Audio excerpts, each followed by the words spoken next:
Contributory pension scheme అని చెప్పి నేను ఒక ఉమ్మడి ఆంధ్రప్రదేశ్ రాష్ట్ర మాజీ ప్రభుత్వ ఉద్యోగి కొడుకుగా చెప్తా ఉన్నాను.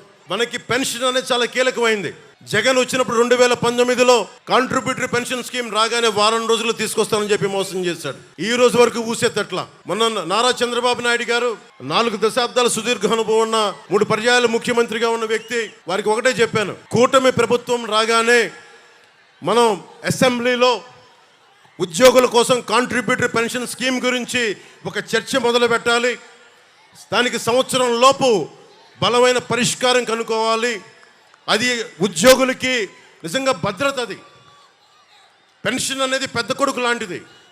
మా నాన్నగారే మా దగ్గర డబ్బులు తీసుకునే వాళ్ళు కాదు.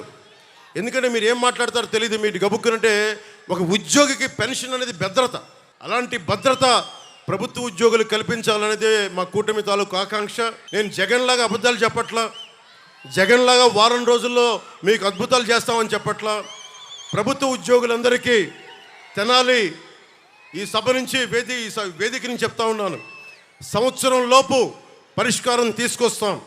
మీ భద్రతకి బలమైన దారి వెతుకుతాం. మీరు బెంబేలు పడకూడదు. మీ ఆరోగ్యాలకు కానీ మీ బిడ్డలకి ఏదైనా ఇవ్వాలనుకున్నా కానీ, భవిష్యత్తులో మిమ్మల్ని బిడ్డలు చూసుకోకపోయినా పెన్షన్ మీకు అండగా ఉండాలనేదే మా అందరి ఆకాంక్ష. ముఖ్యంగా మీ అందరికీ ఉద్యోగులందరికీ చెప్తున్నాను, నేను ఆంధ్రప్రదేశ్ ఉద్యోగి కొడుకుని. నేను నటుడిగా కంటే కూడా, జనసేన అధినేత కంటే కూడా నేను ఒక ప్రభుత్వ ఉద్యోగి కొడుకుని.